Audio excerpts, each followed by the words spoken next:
ওর কি হয়েছে? ও এভাবে অস্থির হয়ে কাঁদছে কেন? জানি না বানু, ওর পেট তো ভরা আছে, কাপড়ও পরিষ্কার, কিন্তু কেন কাঁদছে বুঝতে পারছি না। তবে আজব কি জানেন, সেদিনও কিসেন এরকম কান্না করছিল, ইউজারসেফ এসে কোলে নেওয়াতে কান্না থেমে গেল। অদ্ভুত না? ইউজারসেফের আদর সকলকে শান্তি প্রদান করে। জানে আপনি এত রাতে এখানে কি করছেন? হয়তো আমারও কিসেনের মতো ঘুম ভেঙে গেছে।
ইউজারসিফকে এখানে ডাকো। সে প্রবেশ করলে সপ্ত দরজা বন্ধ করে দেবে। তামা, তিয়া, মেনি সব গোলামকে এখান থেকে সরিয়ে নিয়ে যাও।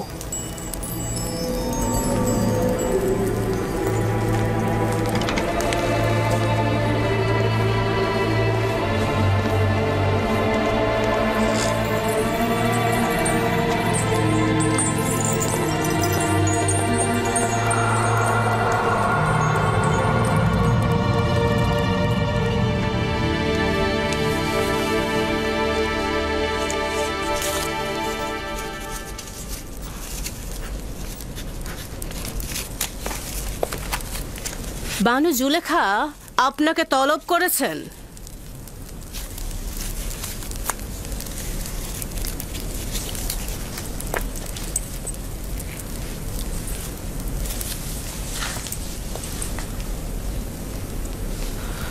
আপনি যান, আমি আসছি।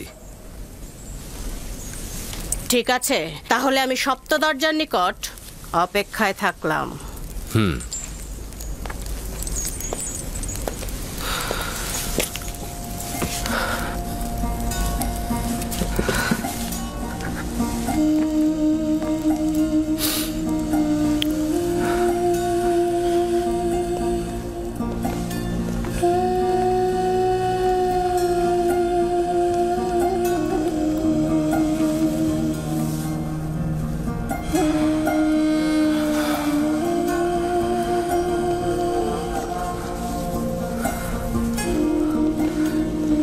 হে খোদা,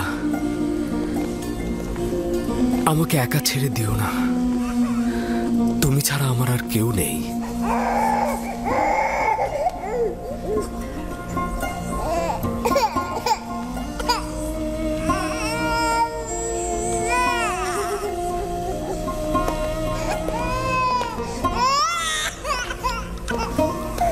কি ব্যাপার সিতেনে? কিসেন আবার কেন এইভাবে কান্না করছে? আমি জানি না কি হয়েছে ওর। আমার মনে হয় আপনার ছোঁয়া পেলেও শান্ত হয়ে যাবে। কি হলো, শান্ত হচ্ছে না কেন? সম্ভবত তার এই কান্না অন্য কোনো কারণ থেকে। সম্ভবত তার নাজুক রুহ অলক্ষণে কোনো ঘটনার পূর্বাভাস পেয়েছে।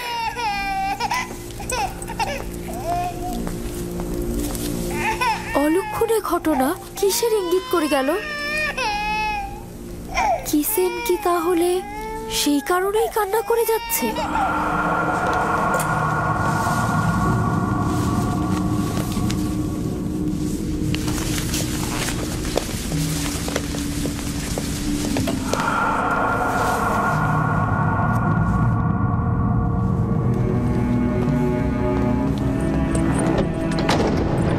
যখন তখন যে কেউ এই কামরায় ঢুকতে পারে না। এই কামরায় প্রবেশ করতে হলে তাকে অবশ্যই 7টি দরজা অতিক্রম করতে হবে। এই 7টি দরজা শক্তভাবে তালাবদ্ধ থাকে, আর তালাবদ্ধ অবস্থায় যে কেউ চাইলেই সেখানে প্রবেশ বা বাহির হতে পারে না। আর এই দরজাগুলোর চাবি শুধুমাত্র বানু জুলেখার কাছেই সংরক্ষিত থাকে।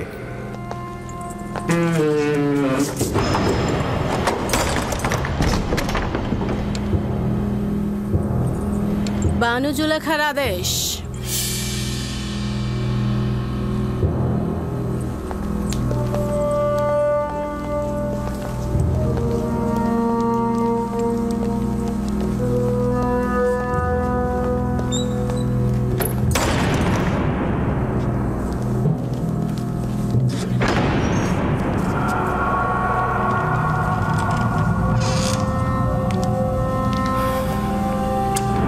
দরুদ বানু জুলেখা।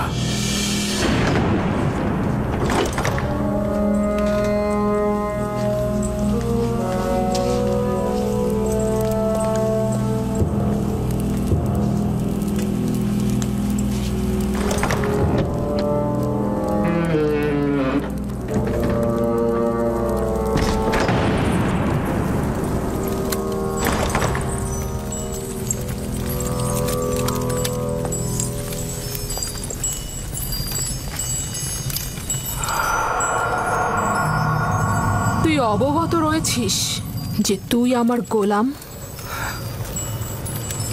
জি আমার বানু। এবং জানিস যে একজন গোলাম অবশ্যই তার মালিকের প্রতি আনুগত্য প্রকাশ করবে। এখন পর্যন্ত কোনো অবাধ্যতা দেখেছেন কি?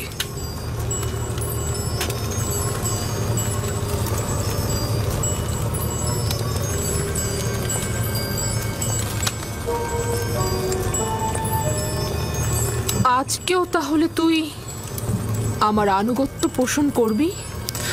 যদি কোনো আদেশ করেন অবশ্যই শিরোধার্য।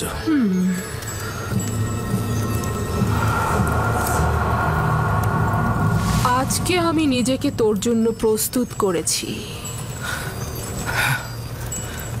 খোদা তোমার কাছে পানা চাই।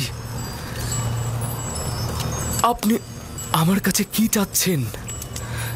খেয়ানত কি? আমি তো বলেছি আপনার কাছে সারা জীবন অনুগত থাকবো আমি, কিন্তু অনুগত আর বিশ্বাসের খেয়ানতের মধ্যে ভিন্নতা রয়েছে।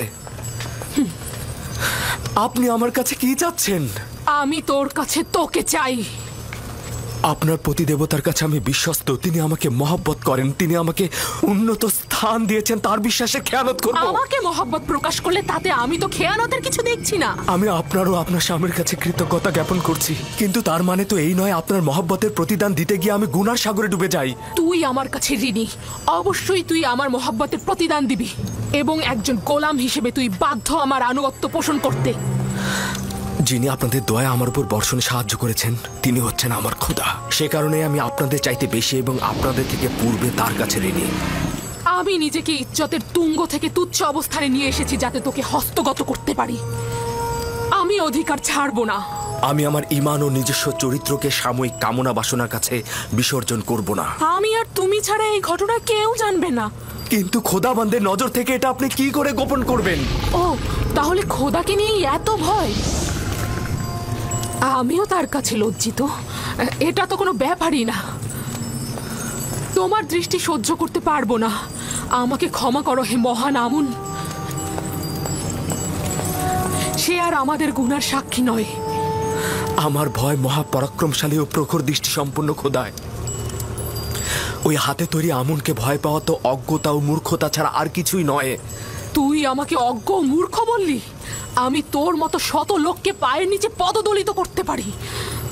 আমার ঘোড়াগুলোর বিষ্ঠা পরিষ্কার করার মতো যোগ্যতাও তোর নেই, আর তুই কিনা মহান আমুনের কাছে আনুগত্য প্রকাশ করাকে মূর্খতা বলছিস? আমি আদেশ করছি, তুই পালন করতে বাধ্য, আর তা না হলে তোর কবর এখানেই হবে।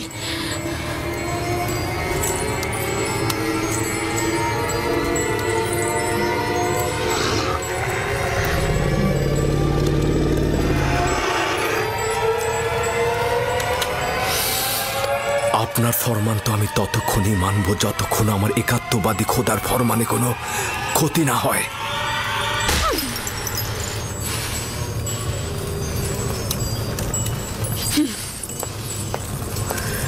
এখন এর সর্বোত্তম জবাব হতে পারে তোমার ন্যায় একই কাজ আমারও করা।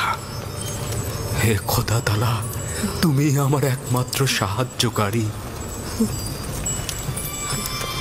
হে খোদার নবী, একাত্মবাদী খোদার পক্ষ থেকে পয়গম, আমরা আপনাকে ছেড়ে যাব না।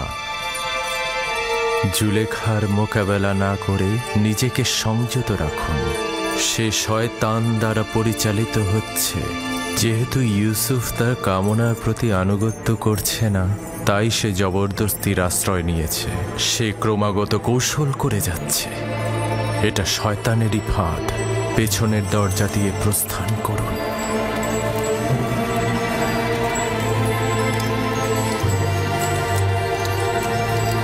হে খোদার নবী, একাত্মবাদী খোদার পক্ষ থেকে এই পয়গম, পেছনের দরজা দিয়ে প্রস্থান করুন।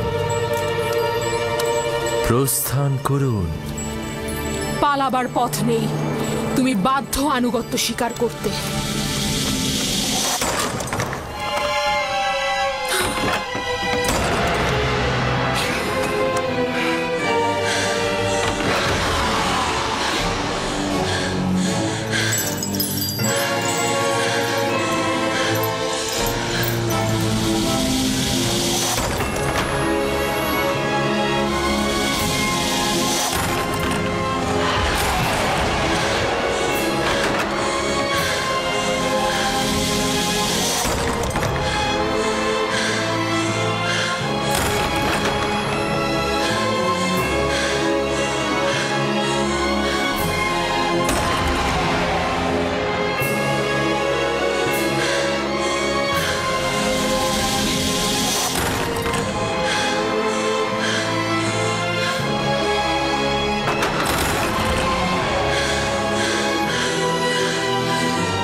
আমার মনে হয় এখানে কোনো খবর রয়েছে যার বিস্তারিত জানা দরকার।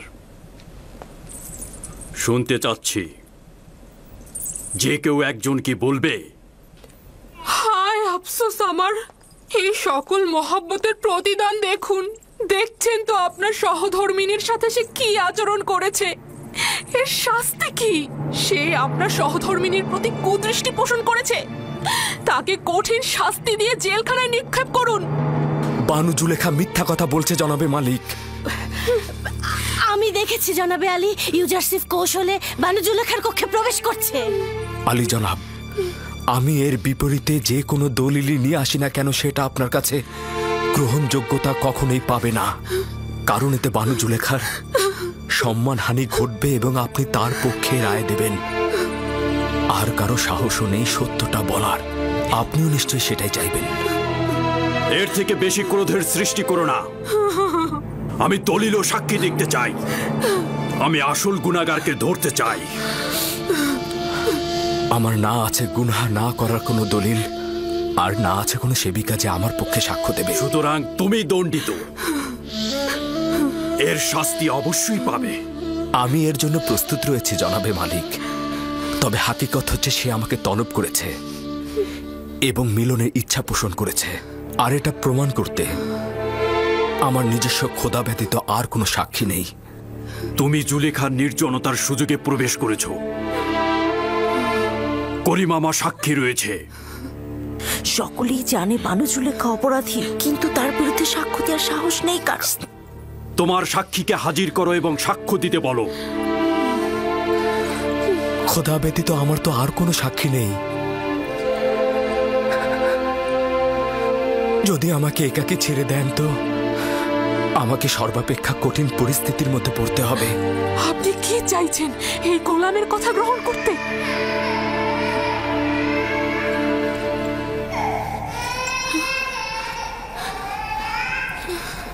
যদি নিজেকে নিষ্পাপ প্রমাণ করতে না পারো তাহলে এই মুহূর্তে প্রাণ বিসর্জন দেওয়ার জন্য প্রস্তুত হও।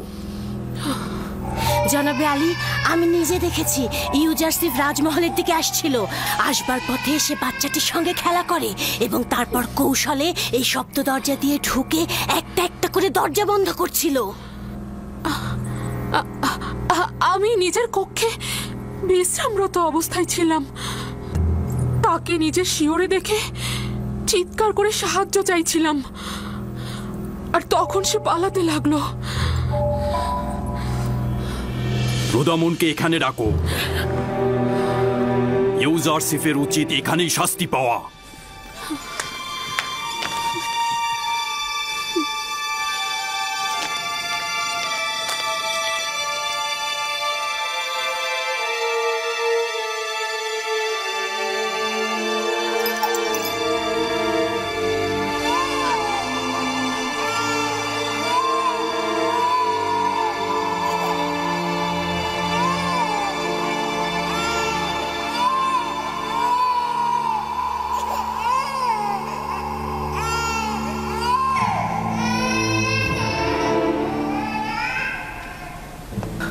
আমার সাক্ষী আছে।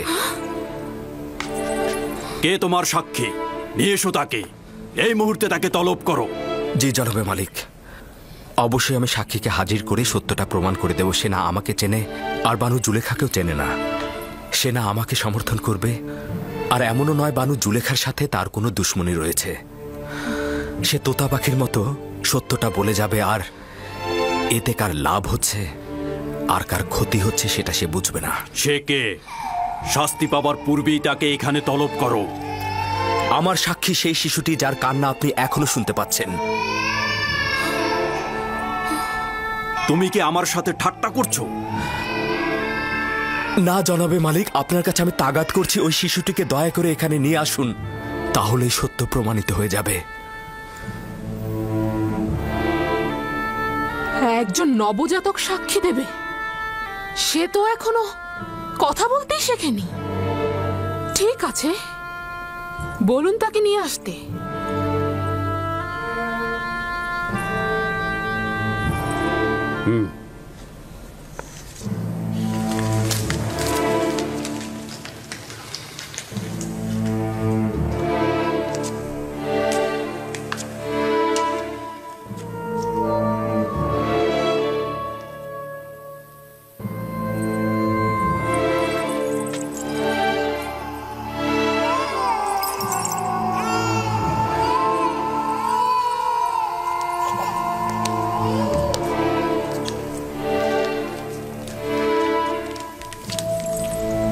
দরুদ আলী জনাব পুতিফার।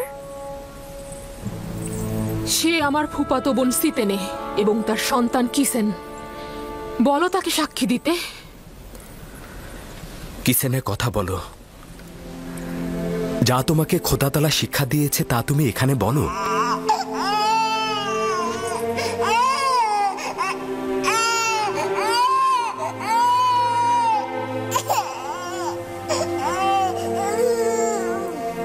বলো কিসিনে।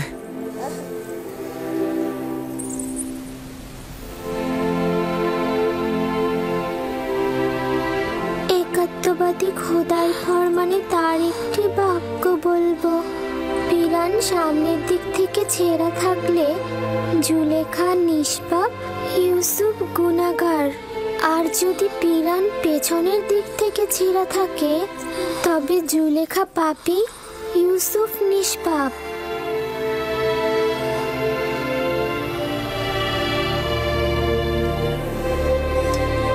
তুমি কি করে কথা বললে লক্ষ্মী সোনা আমার?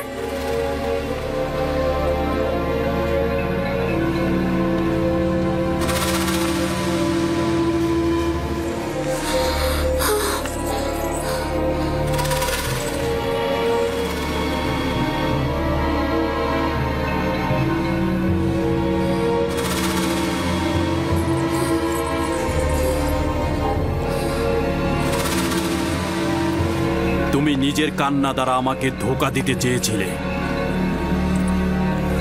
আসলে নারীদের প্রতারণার ফাঁদ খুবই বিশাল।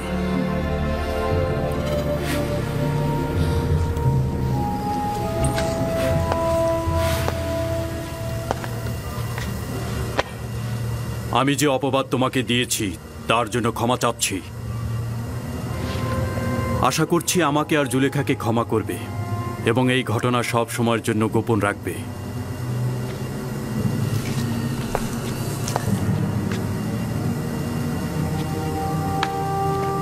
কারো অধিকার নেই এই ঘটনা সম্পর্কে কাউকে কিছু বলার। যদি এই ঘটনা কেউ প্রকাশ করে থাকো তাহলে তাকে কঠিন শাস্তি দেব। চলে যাও।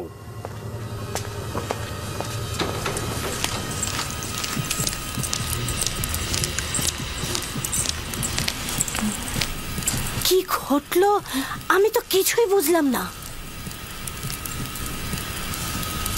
একটা শিশু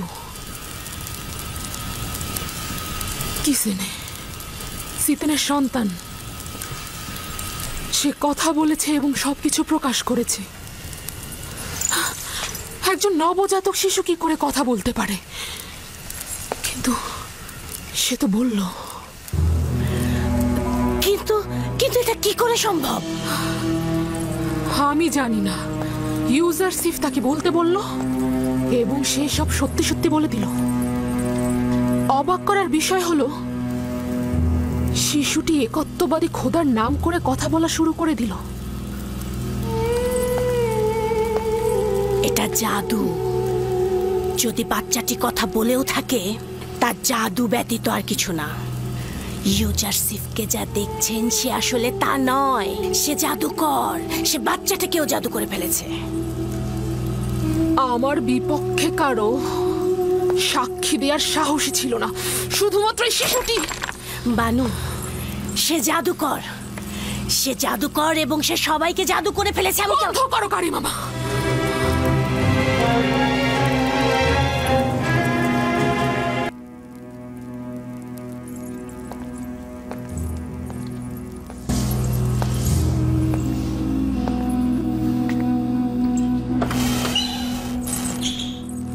এই দরজাগুলো তো তালাবদ্ধ ছিল, তাহলে খুললো কি করে? আমিও বুঝতে পারছি না। সে দরজাগুলোতে স্পর্শও করেনি, কিন্তু দরজাগুলো খুলে গেল। তাহলে ভেবে দেখুন, আমি এমনি কি তাকে জাদুকর বলেছি? জাদুকর নয়, আমি বালক বয়স থেকে তাকে বড় করেছি। সে কোনোদিন কোনো জাদুকরের কাছে গিয়ে জাদু শেখেনি। তাহলে এই দরজা আর ওই বাচ্চাটি?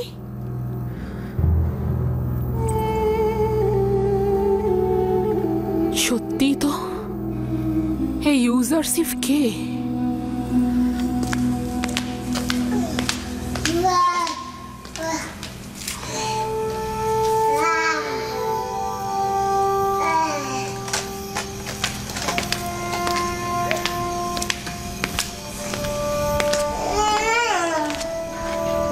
সিতেনে,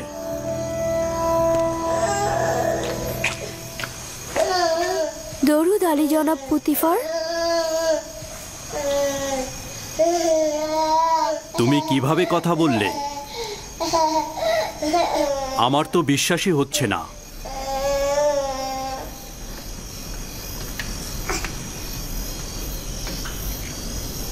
তুমি এখানে কি করছো? রাজমহলে কেন এসেছো? আমি আমার বোন জুলেখাকে দেখার উদ্দেশ্যে এসেছিলাম। আমি জানতাম না এরকম হবে, জানলে আমি কখনোই আসতাম না। তুমি তোমার মামাতো বোনের সাথে দেখা করতে এসেছো, সমস্যা নেই। তুমি ও তোমার সন্তানকে শুকরিয়া জানাচ্ছি। তোমরা যদি না থাকতে তাহলে জুলেখার ধোকায় পড়ে একজন পবিত্র যুবকের রক্তে নিজের হাতকে কুলুষিত করে ফেলতাম।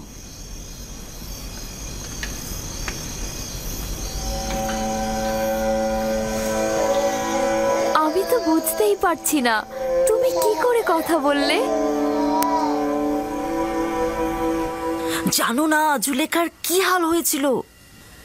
6 মাস বয়সে শিশু কথা বলেছে। আমি নিজের কানে শুনেছি।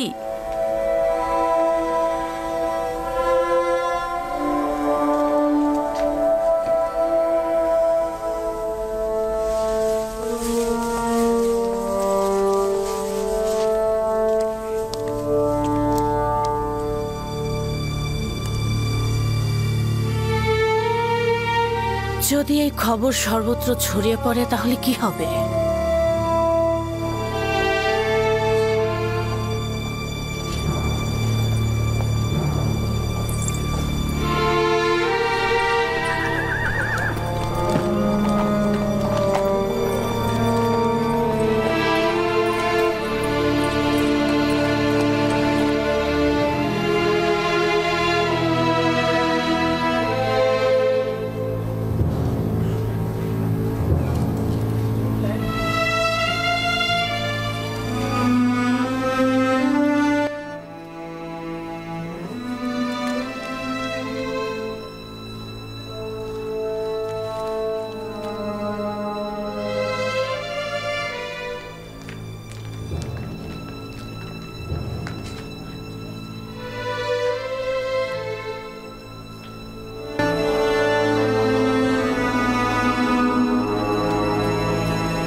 নাকি দীর্ঘদিনের সম্পর্ক ছিল।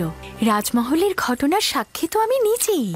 যখন ইউজারসিফের কথা জিজ্ঞেস করলাম তখন জুলেখা অসন্তুষ্ট হয়ে মেহমানদের ত্যাগ করে চলে গেল। শহরের সর্বত্র এ সম্পর্কে কথা হচ্ছে। সে তো দাম্ভিকতা আর অহংকারের বলে মানুষকে সবসময় অবহেলা করেছে, আর এখন কিনা একটা গোলামের সাথে প্রেম করছে। ঠিক তাই মিশরের প্রধান সেনাপতি পুতিফারের স্ত্রী জুলেখা নিজেকে একজন গোলামের কাছে সমর্পণ করেছেন, যার পূর্ব পরিচয় একজন ভেড়ার রাখাল। কি ভেড়ার রাখালের সাথে? তাহলে তো অবশ্যই প্রধান খাদেম মক্কা মোহরকে বিষয়টা জানানো উচিত। জুলেখা ও পুতিফারকে এবার কিন্তু এত সহজে ছেড়ে দেওয়া হবে না। ঠিক তাই, এটাই সুযোগ জুলেখা ও তার স্বামী পুতিফারের মর্যাদা একেবারে ধূলিসাৎ করে দেবার।